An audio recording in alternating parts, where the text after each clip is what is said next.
नमस्कार दोस्तों, वेलकम। स्वागत करता हूँ आप सभी का एक बार फिर से आर एस जंक्शन पे। दिनांक 20 और 21 नवंबर 2020 के करंट अफेयर्स लेकर। तो दोस्तों, आरपीएससी के किसी भी एग्जाम की यदि आप तैयारी कर रहे हैं जिसमें हाईएस्ट लेवल पर आरएस और grade one school lecture, college lecture जैसे एग्जाम, और निचले स्तर पर पटवार, पुलिस या फिर अन्य कोई एग्जाम जो है, उनमें अगर करंट अफेयर्स पूछे जाते हैं और अगर आप हमारे चैनल से जुड़े हैं तो निश्चित रूप से आपको काफ़ी मदद जो है इससे मिलने वाली है। और इसके अलावा आप सभी हमारे साथ लगातार जुड़े रहते हैं। उसके साथ-साथ आप इन्हें लाइक और शेयर भी करें, ताकि और अधिक ऐसे छात्र जो कि निःशुल्क शिक्षा के माध्यम से अपने सपनों को पूरा करने में जुड़े हैं, उनको इसका लाभ मिल सके। चलिए तो आज के प्रश्न की चर्चा करते हैं, जो कि है 59वां प्रश्न।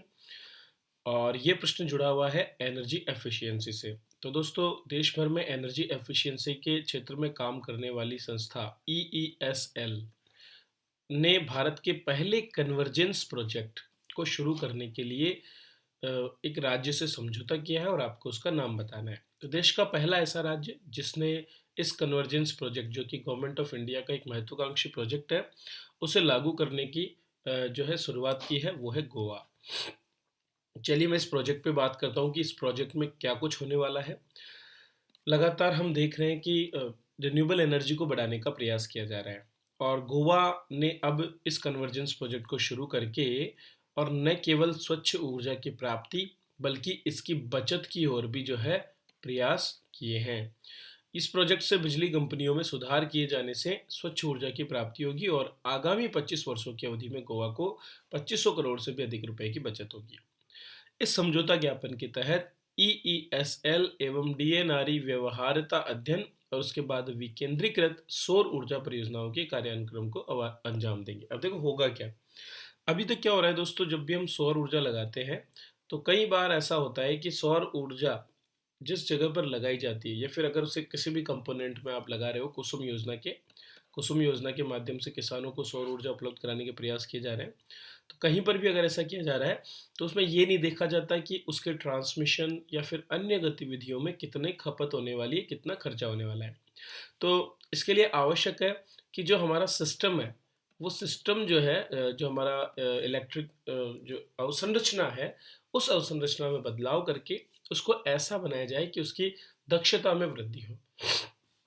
तो ये कन्वर्जेंस प्रोजेक्ट किसानों को न केवल स्वच्छ ऊर्जा के रूप में सौर ऊर्जा संयंत्र उपलब्ध कराएगा, बल्कि उसके साथ साथ कुशल पंप सेट, ऐसे पंप सेट जो कम मात्रा में ऊर्जा का प्रयोग करके ज़्यादा आउटपुट प्रदान करें, उसकी भी जो है व्यवस्था करेगा। तो बिजली की खपत कम होगी और कृषि एवं ग्रामीण फीडर नेटवर्क को बिजली पहुंचाने से जुड़े पारेषण और वितरण घाटे को भी कम किया जाएगा, ताकि जो है जो छीजत हमारी बिजली की हो जाती है वो बच जाए। इसके लाभ ये होंगे कि कम मात्रा में बिजली खर्च से एक तो जो भी ऊर्जा का जो उत्सर्जन है, उसमें भी कमी आएगी, और दूसरा अधिक लोगों को ज़्यादा मात्रा में बिजली की उपलब्धता हासिल होगी। तो कन्वर्जेंस प्रोजेक्ट एक तरह से चेंजिंग है। हमारे जो इंस्टीट्यूशन, हमारे जो संस्थागत या परंपरागत रूप से जो हम तरीके अपनाते आ रहे हैं, उनमें बदलाव करके आधुनिक तकनीक से कम लागत में अधिक ज़्यादा ग्रीन एनर्जी जो है उसको उपलब्ध करवाया जा सके। चलिए, अगला प्रश्न तकनीक से ही जुड़ा है। हाल ही में जो है एक संस्थान ने पानी को, जो कि एक महत्वपूर्ण आधारभूत जरूरत है, उसे शुद्ध करने वाले एक आणविक पिंजरे का विकास किया। मॉलिक्यूलर केज जो है उन्होंने बनाया है, और ये संस्थान है आईआईएससी, भारतीय विज्ञान संस्थान।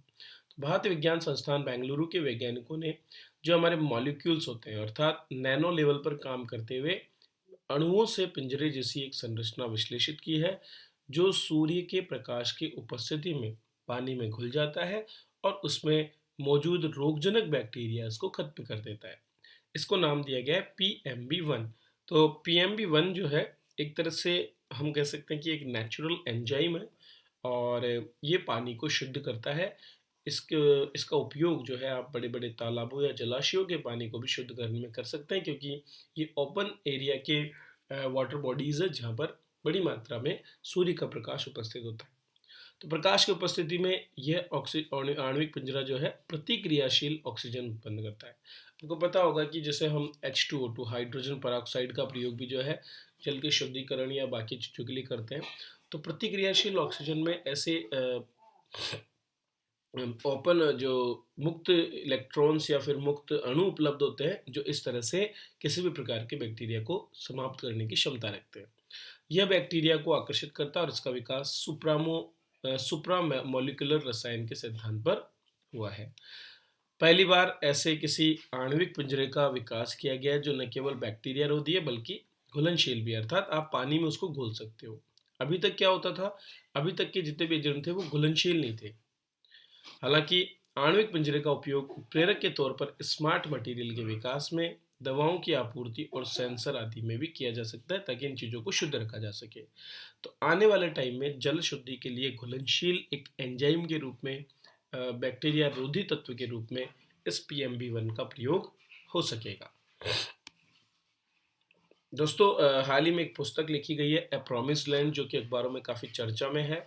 और ये पुस्तक किसकी संस्मरण पुस्तक है? बराक ओबामा की। संस्मरण का मतलब होता है किसी व्यक्ति द्वारा अपने जीवन यात्रा के दौरान जो वृत्तांत देखे जाते हैं उन चीज़ों को पुनः याद करके और एक किताब की शक्ल देना। इसे हम संस्मरण के रूप में कहते हैं। इसमें विभिन्न प्रकार की उन घटनाओं का उल्लेख होता है जो उस व्यक्ति ने अपने किसी विशेष कार्यकाल के दौरान अनुभव की हो।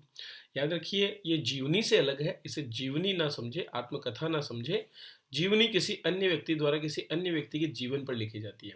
मतलब एक व्यक्ति है, एक दूसरा व्यक्ति है, इसके जीवन की कहानी है, इसको अगर ये लिखता है तो ये जीवनी है। अगर ये स्वयं अपनी कहानी को लिखता है तो इसको हम आत्मकथा कहते हैं। ठीक है? तो बहुत सी अलग अलग नाम हम पढ़ते हैं। और संस्मरण का मतलब होता है इस व्यक्ति ने अपने जीवन में बहुत सी घटनाएं देखी और उन घटनाओं के बारे में वो कुछ लिखता है। अगर वो अपने बारे में लिखता है तो आत्मकथा है, और वो अगर उन सभी घटनाओं के बारे में लिखता है तो वो संस्मरण के रूप में जानी जाती है। तो अ प्रॉमिस्ड लैंड नामक एक बुक अमेरिका के पूर्व राष्ट्रपति बराक ओबामा ने लिखी और ये 17 नवंबर को प्रकाशित हुई। पहले ही दिन इसकी 9 लाख से भी अधिक प्रतियां जो है वो बिक चुकी है। इसे 2 संस्करण में लिखा जाएगा, जिसमें से पहला संस्करण है जिसे ओबामा ने 2009 से 2017 तक के उनके कार्यकाल के बाद में लिखा है। बराक ओबामा ने अपनी किताब में भारत के पूर्व प्रधानमंत्री मनमोहन सिंह की जमकर तारीफ भी की है। ओबामा ने मनमोहन सिंह को भारत के आर्थिक बदलाव का मुख्य आर्किटेक्ट, बुद्धिमान, विचारवान और निष्ठापूर्वक ईमानदार बताया है। हालांकि इसी किताब में जो राहुल गांधी हैं उनके बारे में लिखे गए उनके वक्तव्यों को लेकर के काफ़ी विवाद भी देखने को मिले हैं। चलिए अगला प्रश्न देखते हैं। दिव्यांग वर्ग अर्थात हमारे जो दिव्यांग हैं उनके विकास के लिए लगातार बहुत से प्रयास किए जाते हैं, और इसी क्रम में हमारे एक सुरक्षा बल, सीमा सुरक्षा बल अर्थात बॉर्डर सिक्योरिटी फोर्स, जो कि एक पैरा मिलिट्री फोर्स भी है, अर्धसैनिक बल भी जिसको बोला जाता है, ठीक है, उसके द्वारा जो है एक पैरा साइकिलिंग अभियान इन्फिनिटी राइड 2020 का आयोजन किया गया है। तो ये एक ऐसा राइड होगा जिसके अंतर्गत बहुत दूरी तक जो है साइकिलिंग अभियान चलाया जाएगा, और ये दिव्यांगों को आंतरिक रूप से, मानसिक रूप से सशक्त करने के लिए होगा। तो जम्मू कश्मीर में सीमा सुरक्षा बल ने आदित्य मेहता फाउंडेशन के साथ मिलकर के इस पैरा साइकिलिंग अभियान इन्फिनिटी राइड 2020 का आयोजन किया है। यह अभियान 19 नवंबर 2020 से श्रीनगर से शुरू हुआ और इस वर्ष 31 दिसंबर को यह भारत के सुदूर दक्षिणी छोर कन्याकुमारी में समाप्त होगा। यह अभियान सीमा सुरक्षा बल में कार्यरत जो दिव्यांग हैं, दिव्यांग हमारे वे लोग जो किसी न किसी रूप से शारीरिक या मानसिक व्याधि से ग्रस्त हैं, उनको जो है मनोवैज्ञानिक रूप से मजबूत बनाने के लिए चलाया जाएगा। और इसे सीमा सुरक्षा बल का जो दिव्यांग कौशल विकास केंद्र है दिल्ली में, उसके तत्वाधान में आयोजित किया जा रहा है। इन सभी जो प्रतिभागी हैं जो कि दिव्यांग हैं, उन्हें सीमा सुरक्षा बल के ही अपने संस्थान जो कि देहरादून में स्थित है उसमें प्रशिक्षण भी दिया जा रहा है। और अगर हम आदित्य मेहता फाउंडेशन की बात करें तो ये फाउंडेशन देश भर में दिव्यांगों के लिए खेल स्पर्धाओं के लिए जागरूकता फैलाने वाला अग्रणी संस्थान भी है। चलिए आगे बढ़ते हैं। उससे पहले दोस्तों मैं आपको बता देना चाहता हूँ RS जंक्शन पोर्टल का जो एप्लीकेशन है वो भी आपके लिए अवेलेबल है, जिसको आप डाउनलोड कर सकते हैं प्ले स्टोर से। तो प्ले स्टोर पर जाइए और वहाँ से आप हमारी एप्लीकेशन को डाउनलोड कर सकते हैं, जिसका लिंक मैंने डिस्क्रिप्शन में दिया है। और वहाँ पर आप ACF और RAS तथा अन्य बहुत से एग्जामों के लिए ढेर सारे कोर्सेज का लाभ उठा सकते हैं, वो भी न्यूनतम दामों पर। तो दोस्तों बेहतरीन एजुकेशन को हम लाने का प्रयास करते हैं, और इसी क्रम में एक एक कक्षा पर मैं पूरा प्रयास करता हूँ कि आपको सबसे बेहतर बैटर मिले। इसके अलावा हमारे करंट अफेयर्स के जो PDFs है वो भी आपको वहाँ पर अवेलेबल है, जिनको आप लाभ ले सकते हैं। चलिए तो अगले प्रश्न को देखते हैं। हाल ही में संयुक्त राष्ट्र द्वारा, जो कि एक अंतर्राष्ट्रीय संस्थान है, द्वितीय विश्व युद्ध के बाद से ही लगातार प्रयास कर रहा है अंतर्राष्ट्रीय मुद्दों के मिलकर के समाधान के लिए, उसने एक ज्वलंत मुद्दे के तत्काल समाधान के लिए प्रस्ताव पारित किया, जो कि है रोहिंग्या संकट। चलिए बात करते हैं रोहिंग्या के बारे में।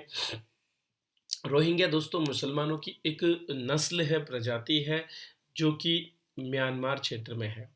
दरअसल लंबे समय से ये म्यांमार के अराकान तट पर रहते आए हैं। अराकान एक राखिन स्टेट उसका है, राखिन स्टेट म्यांमार का है, जो हमारी बंगाल की खाड़ी है उसके नज़दीक अराकान तट, इसको अराकान तट बोला जाता है। ठीक है, यहाँ पर अराकान यूमा नामक एक पर्वत श्रृंखला भी है। तो अराकान तट के आसपास के क्षेत्र में लगभग 10 लाख से भी अधिक जो है रोहिंग्याज हैं। और इन रोहिंग्याज का हाल ही में 2017 में एक जनसंहार भी हुआ था, जिसके पश्चात रोहिंग्याज को जो है म्यांमार की बहुत सी मूलभूत सुविधाओं से वंचित कर दिया, नागरिकता से भी वंचित कर दिया। तो इनको हम कह सकते हैं स्टेटलेस। आज की तारीख में ये जो रोहिंग्याज हैं ये स्टेटलेस मुस्लिम्स हैं, जो किसी समय बहुत प्राचीन समय से अरब, मुगल और इसके अलावा पुर्तगालीज जो हैं उनके वंशज रहे हैं। ठीक है, तो उनके संपर्क में रहे और उनकी कई जो प्रथाएं हैं उनको इन्होंने अपनाया है। इनको जो है वहाँ से एक तरह से स्टेटलेस कर दिया गया और उसके बाद से जो है इन लोगों को म्यांमार में ही शरणार्थी के रूप में रहना पड़ रहा है। तो ये जो प्रस्ताव था इसके माध्यम से 132 देशों ने समर्थन किया, 9 विरोध में थे और 31 देशों ने मतदान में भाग नहीं लिया। तो इसके अंदर प्रयास किया गया है कि अंतर्राष्ट्रीय अपराध न्यायालय के आदेश निकाले जाएं और रोहिंग्याओं के साथ कुछ अन्य अल्पसंख्यकों को मताधिकार से बाहर करने का जो मुद्दा है उसका भी समाधान किया जाए। इस प्रस्ताव में म्यांमार से कहा गया है कि वह रोहिंग्या संकट के मूल कारणों का समाधान करके उन्हें नागरिकता दे, सकारात्मक वातावरण तैयार करे और उनकी घर वापसी सुनिश्चित करे।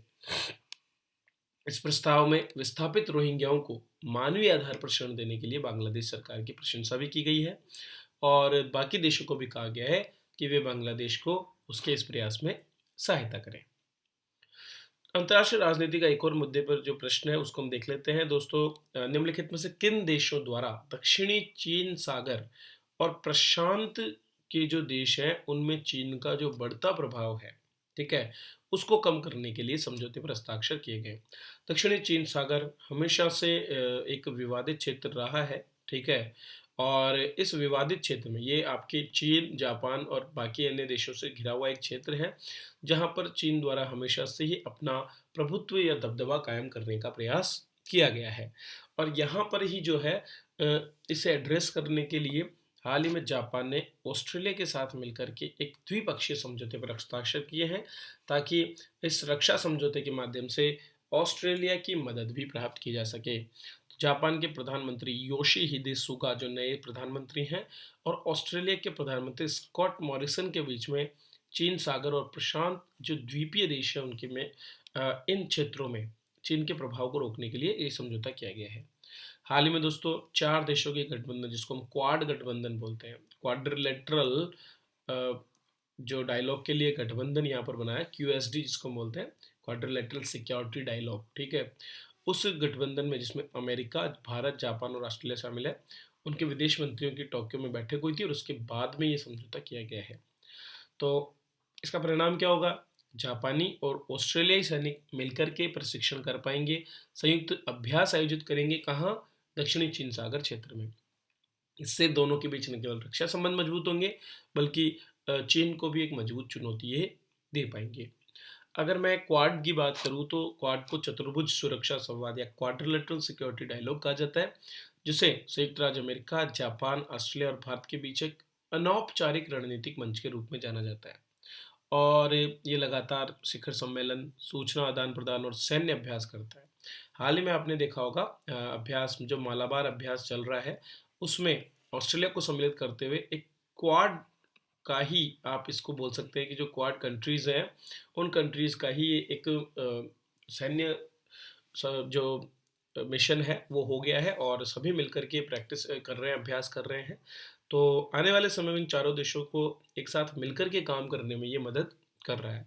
अगर हम इस क्वाड की बात करें तो ये 2007 में शुरू हुआ था, जब जापान के प्रधानमंत्री शिंजो आबे, अमेरिका के उपराष्ट्रपति डिक चेनी ऑस्ट्रेलिया के प्रधानमंत्री जॉन हावर्ड और भारत के प्रधानमंत्री मनमोहन सिंह ने एक साथ मिलकर इसे स्थापित किया था। तो दोस्तों ये है आज के करंट अफेयर्स जिस पर मैंने आपसे चर्चा की। आप हमारी एप्लीकेशन जरूर डाउनलोड करें जो कि अवेलेबल है प्ले स्टोर पर, और इस वीडियो को ज़्यादा से ज़्यादा लाइक, शेयर और सब्सक्राइब करें। बने रहें हमारे साथ इसी तरह और देखते रहें सभी वीडियोस। वीडियो देखने के लिए आप सभी का बहुत बहुत धन्यवाद।